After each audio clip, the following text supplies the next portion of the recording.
ॐ अज्ञानतिमिरान्धस्य ज्ञानञ्जनशलाकया चक्षुरुन्मिलितं येन तस्मै श्रीगुरुवे नमः।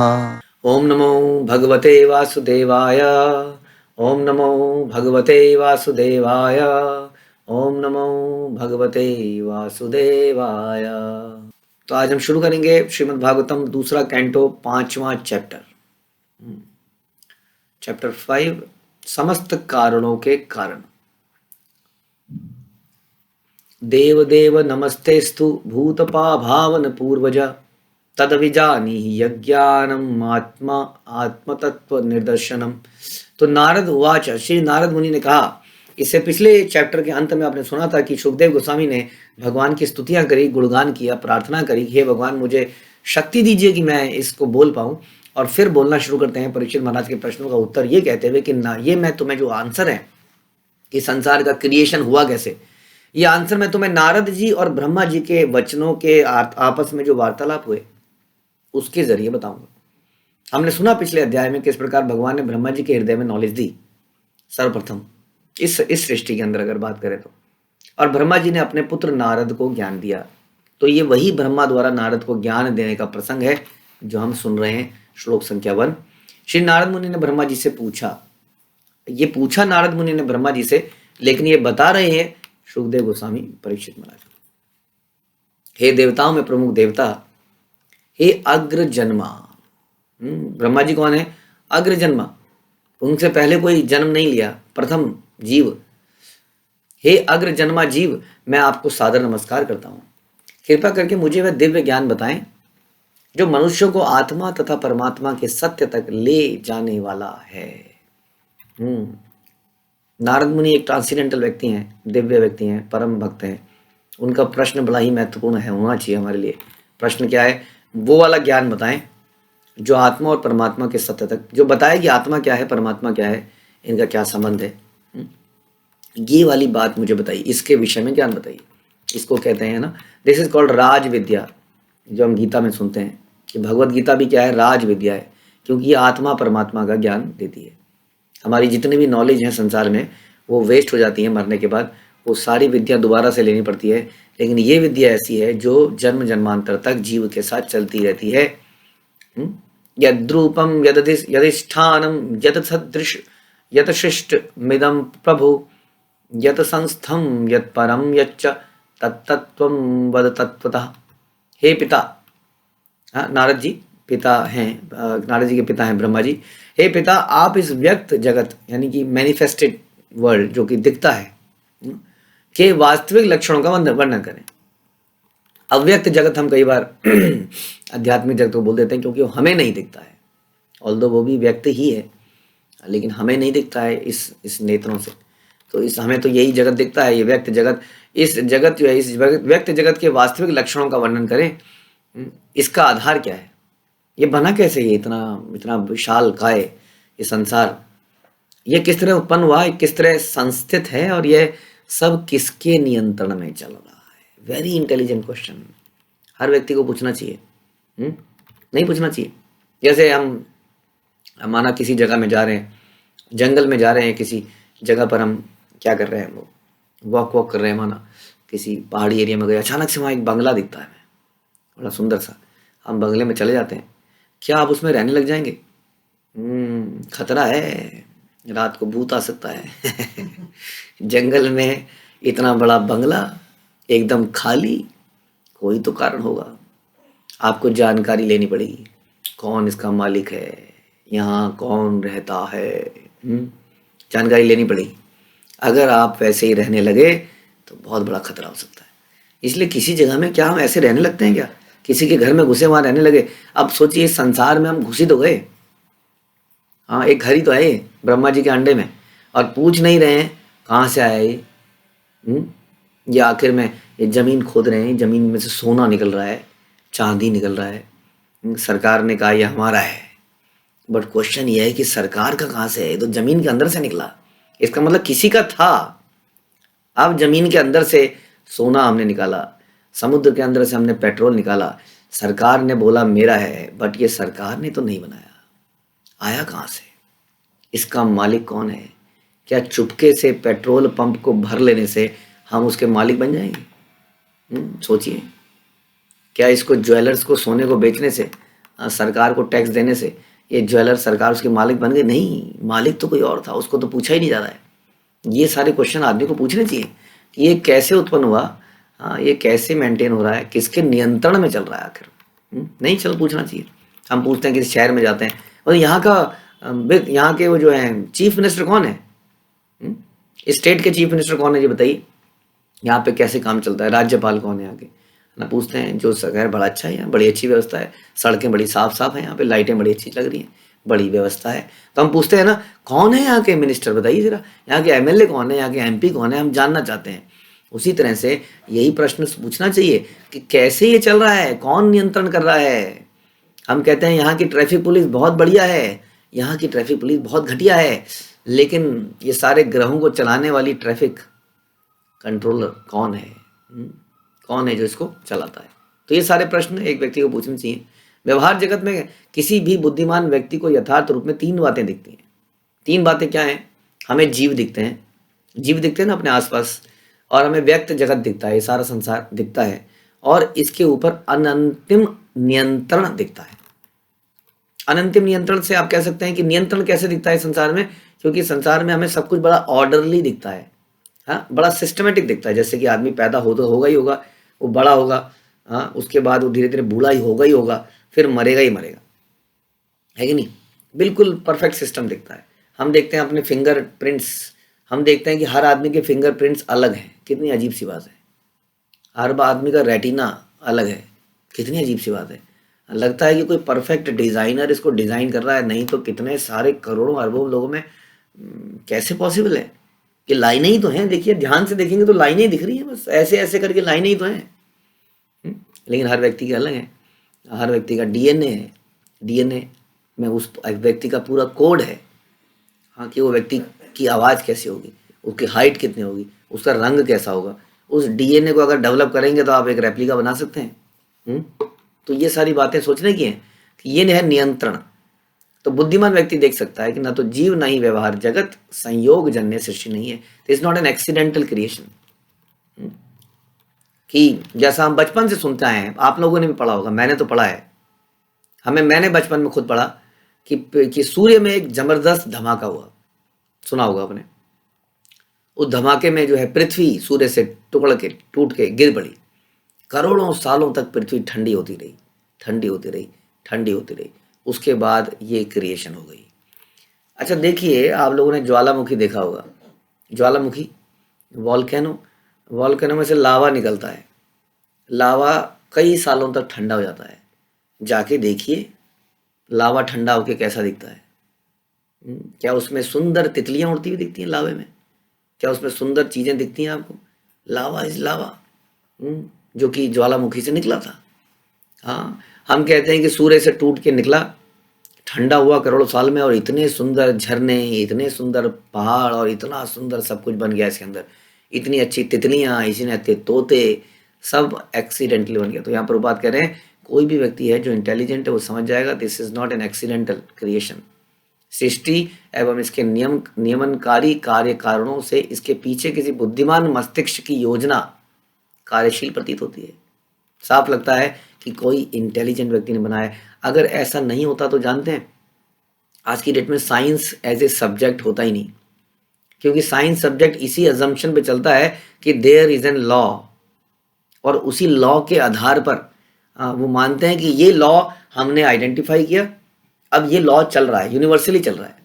For example gravity is a law, ये ग्रेविटेशनल फोर्स है, ये इतनी मापी जा सकती है, एंड दिस इज यूनिवर्सल। इसके आधार पे वो फर्दर रिसर्च एनालिसिस करते हैं।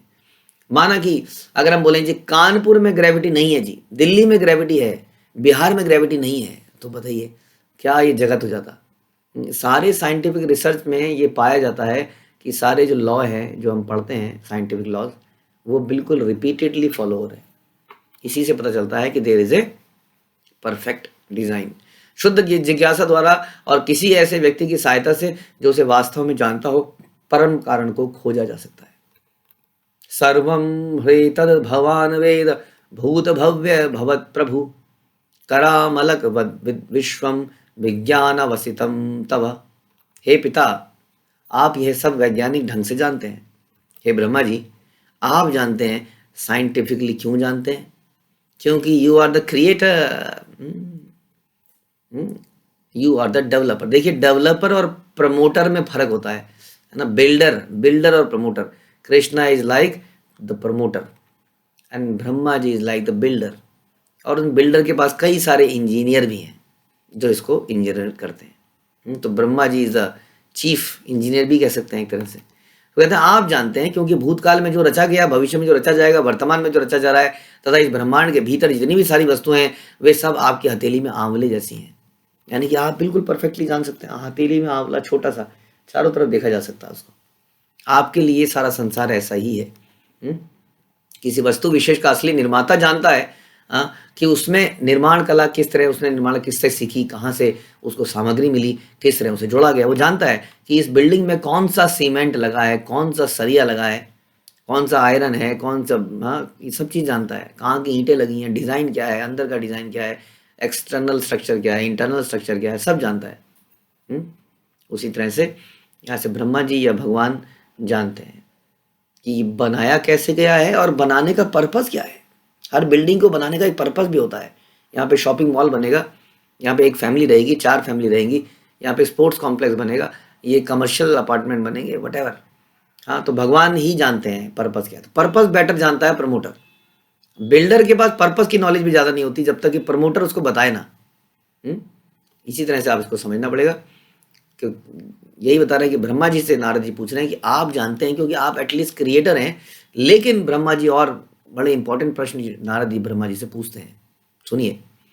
यद्विज्ञानो यदाधारो यत् परस्त्वं यदात्मकः एकः सृजसि भूतानि भूतैरेवात्मा मायया। हे पिता, आपके ज्ञान का स्रोत क्या है? हाँ पिताजी, आप यूनिवर्सल, आप ओरिजिनल क्रिएटर तो नहीं हो। हे पिताजी, although you are creator, but आपका भी ज्ञान का सोर्स है क्योंकि मैंने आपको तपस्या करते हुए देखा है, आपको ध्यान करते हुए देखा है। किसका ध्यान करते हैं आप? हम देखते हैं कि हमने एक पर स्टोरी सुनाई थी ना आपको कि एक फॉरेनर जब इंडिया में आए, प्रभुपाद को बोले कि प्रभुपाद मेरे को समझ में आ गया था कृष्णा ही सुप्रीम पर्सनैलिटी। उन्होंने कहा कैसे? उन्होंने कहा मैं जहाँ जा रहा हूँ, क्योंकि इंडिया में बहुत जगह पिक्चर्स दिखती है ना आपको सारे देवी देवताओं की, कहीं शिव जी की, कहीं गणेश जी की। उन्होंने देखा, मैंने सभी को देखा, जितने भी देवता दिखते हैं सभी तपस्या के भाव में होते हैं। एक कृष्णा ही है जो कभी इधर भाग रहे हैं, कभी नाच रहे हैं, किसी फोटो में बजा रहे हैं, कहीं पर लेटे हैं आराम से, और बाकी सारे तो ऐसे बैठे हैं, उनके क्या क्या हो रहा है उनके साथ साथ, लेकिन वो तपस्या के भाव में। तो जो मालिक है, मालिक किसका ध्यान करे? सारे लोग मालिक का ही ध्यान करेंगे, मालिक किसका ध्यान करे? तो इसी तरह से कह रहे हैं कि हे पिता, आपके ज्ञान का स्रोत क्या है? आप किसके संरक्षण में रह रहे हैं, जरा बताइए। आप किसकी अधीनता में कार्य करते हैं? आपकी वास्तविक स्थिति क्या है? क्या आप अकेले ही सारे जीवों को अपनी निजी शक्ति के द्वारा भौतिक तत्वों से उत्पन्न करते हैं? वेरी इंपॉर्टेंट क्वेश्चन, ताकि कोई एम्बिग्यूटी ना रह जाए, ताकि लोग देवताओं को ही भगवान ना मानने लग जाएं, जैसा कि हो गया है संसार में अब। इसलिए ये क्वेश्चन पूछा गया कि आपने ये सृष्टि करी, लोग आप ही की पूजा करें या आपके ऊपर भी कोई है? वास्तव में क्या करना चाहिए? तो ये नारद मुनि को ज्ञात था कि ब्रह्मा जी ने कठिन तपस्या करी, सृष्टि की रचना करी, अतः वो जान सके कि ब्रह्मा जी से कोई श्रेष्ठ है जिसने ब्रह्मा को सृजन शक्ति से भरपूर किया। इसलिए उन्होंने ये सारे प्रश्न पूछे। इसलिए बता रहे प्रभुपाद की प्रगतिशील वैज्ञानिक उपलब्धियों की खोजें स्वतंत्र नहीं है। वैज्ञानिक को पहले से विद्यमान वस्तु का ज्ञान किसी के द्वारा प्रदत्त अद्भुत मस्तिष्क द्वारा प्राप्त करना होता है। Excellent line by self realise person like Prabhupada. Prabhupada ने बोला कि वैज्ञानिक लोग आज की डेट में अपने आविष्कारों पे गुमान करते हैं, घमंड करते हैं, लेकिन वो हर आविष्कार के लिए अपने ब्रेन पे डिपेंड करते हैं, जो ब्रेन उन्होंने नहीं बनाया है, जो ब्रेन उनको मिला है। कितनी अजीब सी बात है, कितना मूर्ख है वो व्यक्ति। उसके बाद वो कहता है कि भगवान नहीं है। उसको कुछ नहीं आइडिया कि उसके खोपड़े के अंदर क्या है, जिससे वो सारा सोच पा रहा है, जिसके यूज करके उसने सारे आविष्कार किए हैं, वो ब्रेन ही उसका बनाया हुआ नहीं है। क्या वो एक और ब्रेन बना सकता है? ऐसा नहीं बना सकता। तो प्रभुपाद कह रहे हैं कि उनका जो सोच है वो इंडिपेंडेंट नहीं है। एक वैज्ञानिक इस प्रकार से प्रदत्त मस्तिष्क से कार्य कर सकता है, लेकिन अपने उसके लिए अपना मस्तिष्क या इसी तरह का दूसरा मस्तिष्क बना लेना संभव नहीं है। अतएव किसी भी सृष्टि के मामले में वह स्वतंत्र नहीं है। हाँ, ना ऐसी सृष्टि स्वचालित है। एक छोटा सा बच्चा आता है, हाँ, छोटा सा बच्चा आता है, वो कहता है वाह कितनी बढ़िया कार है, ऑटोमेटिक चलती है, जादू है जादू। अब पिताजी को पता है जादू नहीं है। अगर पिताजी थोड़े से इंजीनियर निकले तो पिताजी को पूरी डिटेल में पता होगा कहाँ पर बैटरी लगी है, कहाँ से सिग्नल जाता है कार के ऊपर, कार कैसे सिग्नल कैच करती है, कैसे कार की मोटर चलती है, कैसे वो उसको डायरेक्शन मिलती है, उसको सब पता है। इसलिए उसको हैरानी नहीं हो रही जानकर कि जादू नहीं है, ये ऐसे काम करता है। लेकिन बच्चे के लिए जादू है। हम लोग एक छोटे बच्चे की तरह हैं, मूर्ख बच्चे की तरह, जो कहते हैं ये सारी दुनिया ऑटोमेटिक चल रही है, कोई इसको चलाने वाला नहीं है, अपने आप ही चल रहा है सब, मदर नेचर सब कुछ कर रही है, ऐसा हम लोग बोलते हैं। आत्मना भावयसेतानि ना परा भावयन स्वयं आत्मशक्ति वष्टभ्य ऊर्णाभिरी वाक्लम। जिस प्रकार मकड़ी अपने जाल को सरलता से उत्पन्न करती है, मकड़ी करती है ना, नीचे को लटकती रहती है, मुंह से जाल निकलता रहता है, धागा सा निकलता रहता है, फिर दूसरा, इस प्रकार उसके मुंह से निरंतर एक धागा निकलता रहता है और सरलता से जाल बनाती है और अन्यों के द्वारा पराजित हुए बिना अपनी सृजन शक्ति प्रकट करती है। उसी प्रकार आप अपनी आत्मनिर्भर शक्ति को प्रयुक्त करके दूसरे के से सहायता लिए बिना सृजन करते हैं। तो ऊपर से ऐसा दिखता है कि आप ही सृजन कर रहे हैं, आप ही बना रहे हैं, क्योंकि आप किसी की हेल्प दिखता नहीं है लेते हुए। लेकिन देखा जाए, अगर डीप में जाया जाए, तो आप भी किसी के ऊपर निर्भर तो हैं। आप किसी की प्रार्थना तो करते हैं, हमेशा ऐसा देखा गया है। किसी की तपस्या करते हैं, किसी का ध्यान करते हैं, हाँ, तो वो कौन है? लेकिन ऊपर से ऐसा लगता है कि आप ही क्रिएटर हैं। जैसे हमने बोला कि ऊपर से ऐसा लगता है कि सब कुछ अपने आप ही चल रहा है, क्योंकि दिख नहीं रहा ना कोई हाथ। जैसे कठपुतलियाँ हैं, कठपुतलियाँ ऐसे ऐसे करके नाचती हैं, तो तुम्हारे बच्चे अंग देखते बड़े खुश हैं, कितनी अच्छी नाचती है, पापा कितनी लचक है इसकी कमर में। हाँ, पापा को तो पता है लचक तो उसके हाथों में है, जिसने धागे से बांध रखा है। जब वो दिखते नहीं है आदमी को, तो आदमी सोचता है क्या बढ़िया नाच हो रहा है कि नहीं? तो उसी तरीके से हमें संसार ऑटोमेटिक दिखता है कि सब अपने आप चल रहा है, कितना बढ़िया चल रहा है। तो पूछ रहे हैं वो कि ऐसा दिखता है कि आप ही क्रिएट कर रहे हैं। ना हम वेदम परम हास्मिन ना परम ना समम विभौ नाम रूपै गुणैर्भावम भाव्यम सदसत किंचित दन्यत अन्यता। हम किसी विशेष वस्तु, श्रेष्ठ, निष्कृष्ट या समतुल्य, नित्य या क्षणिक, इनमें नामों, लक्षणों तथा गुणों से जो भी समझ पाते हैं, वे आपके अतिरिक्त अन्य किसी स्रोत से सृजित नहीं होती, क्योंकि आप इतने महान हैं। इट इज़ वेरी इंपॉर्टेंट कि जिससे हम पूछ रहे हैं उसको प्रॉपर रिस्पेक्ट दी जाए, उसको प्रॉपर पोजीशन दी जाए। कि Brahma ji is not a lower position. आप ये नहीं कह सकते अरे ब्रह्मा जी आई नो आपकी स्थिति क्या है, आप तो कमल नाल से नीचे कूद रहे थे अपना सोर्स निकालने के लिए, आप खुद ही नहीं जान पाए। आपकी पोजीशन पता है मुझे, क्या हो आप। This is not the right way. कोई जीवात्मा किसी गुरु को बोले हाँ मुझे पता है सवेरे दस्त लगे थे आपको, कहा कैसे गुरु हम जानते हैं, पौटी आती है ना। व्हाट द, क्या बकवास है ये। This is not the way to get the knowledge. ऐसा आदमी कर देता है अक्सर, क्योंकि उसकी बुद्धि बड़ी छोटी होती है, वो समझ नहीं पाता है चीज़ों को।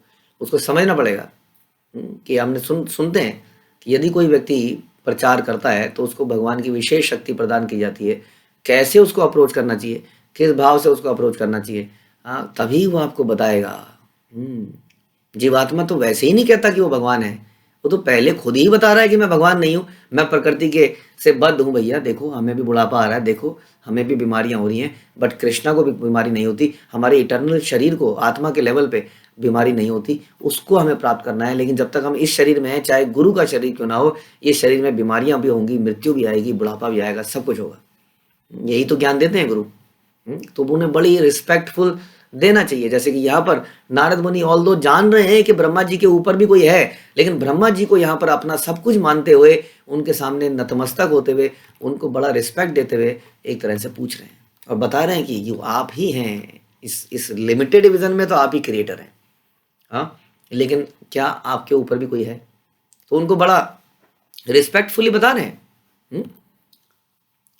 कभी भी, जैसा हमने बताया, इट्स अ परंपरा, it's a chain of disciplic succession. ऐसा नहीं है कि गुरु के ऊपर कोई गुरु नहीं है। लेकिन आप ये नहीं कह सकते ओहो आपके ऊपर भी तो गुरु हैं, क्यों ना मैं उस गुरु के ऊपर चला जाऊं, आपसे क्यों बात करूं। फिर थोड़े दिन उसके बाद चला आपके ऊपर भी कोई है, अच्छा क्यों ना मैं उसके पास चला जाऊं। हाँ, दिस इज नॉट द वे। हमें अपने गुरु के प्रति समर्पित होकर उनकी सेवा करनी होगी, ताकि वो हमें वो ज्ञान दे पाए, और इस प्रकार से ही व्यवस्था चल पाए। तो वो पूछ रहे हैं कि आपके अतिरिक्त और कौन इसको जान पाएगा, आप इतने महान हैं। नारद मुनि मान गए कि वास्तव में ब्रह्मा जी एक महान व्यक्ति है, मुझे अगर कोई ज्ञान देगा तो यही ज्ञान दे सकते हैं, इनके प्रति मुझे समर्पित हो जाना चाहिए। हाँ, और फिर वो अगला प्रश्न पूछते हैं, स्वभवान चरद घोरम यत तपा सुसुमाहिता तेन खेदयसे सत्नस्त्वम पराशंका यच्छसि। फिर भी जब हम आपके द्वारा पूर्ण अनुशासन में रहते हुए संपन्न कठिन तपस्याओं के विषय में सोचते हैं, तो हमें आपसे भी अधिक शक्तिशाली किसी व्यक्ति के अस्तित्व के विषय में आश्चर्यचकित रह जाना होता है, यद्यपि आप सृष्टि के मामले में इतने शक्तिशाली हैं। कितनी विनम्रता से बोल रहे हैं कि आप ही हैं सब कुछ, आप ही क्रिएटर हैं वास्तव में। लेकिन जब हम आपको ऐसा भक्ति करते हुए देखते हैं, ध्यान करते हुए देखते हैं, तो ऐसा लगता है कोई और भी है, कृपया उसके विषय में भी बताएं। और गुरु नहीं कहा नहीं नहीं नहीं कोई नहीं मैं ही हूँ, मत सुनो उसके बारे में, कोई नहीं है, मैं ही हूँ। ऐसा गुरु बोले तो गुरु नहीं है, ढोंगी एक नंबर का। इसी प्रकार से हम भी देखते हैं, हम अपने गुरु को देखते हैं, वो अपने गुरु को देखते हैं, हम शिला प्रभुपाद को देखते हैं, षड गोस्वामियों को देखते हैं, निरंतर नाम जप रहे हैं, निरंतर कीर्तन कर रहे हैं। हाँ, इसका मतलब सारे के सारे लोग उस सुप्रीम पर्सनैलिटी को भज रहे हैं, जिसको हमें भजना है। लेकिन हमें अपनी लिमिटेड कैपेसिटी में अपने अपने सीनियर्स के अंडर में रहते हुए इसको करना है। लेकिन सब जानते हैं कि सुप्रीम पर्सनैलिटी एक ही है, लेकिन सबके अपने अपने रोल्स एंड रिस्पॉन्सिबिलिटीज डिफाइन करी गई हैं। जैसे एक ऑर्गेनाइजेशन के अंदर कोई व्यक्ति डायरेक्ट ओनर के अंदर होता है, कोई किसी मैनेजर के अंदर होता है, कोई किसी डायरेक्टर के अंदर होता है, लेकिन सबको अपने अपने अंडर रहना है। अगर कोई कहे नहीं जी I will talk to the director only, तो पूरी कंपनी ठप हो जाएगी। हाँ, लेकिन सब जानते हैं कि मालिक एक ही है, लेकिन सबको अपनी अपनी पोजीशन में कार्य करना है। तो ऐसा ही कुछ भाव यहाँ पर नारद मुनि दिखा रहे हैं। तो इसके परपट को हम दोबारा पढ़ेंगे, इस श्लोक को। ये बड़ा महत्वपूर्ण श्लोक था, 7वां। किस प्रकार से बड़ी कुशलता से नारद जी प्रश्न पूछ रहे हैं, यहाँ हम देख सकते हैं, और इसकी डिटेल में हम अगले सत्र में जाएंगे। श्री प्रभुपाद की जय। ग्रंथराज श्रीमद् भागवतम की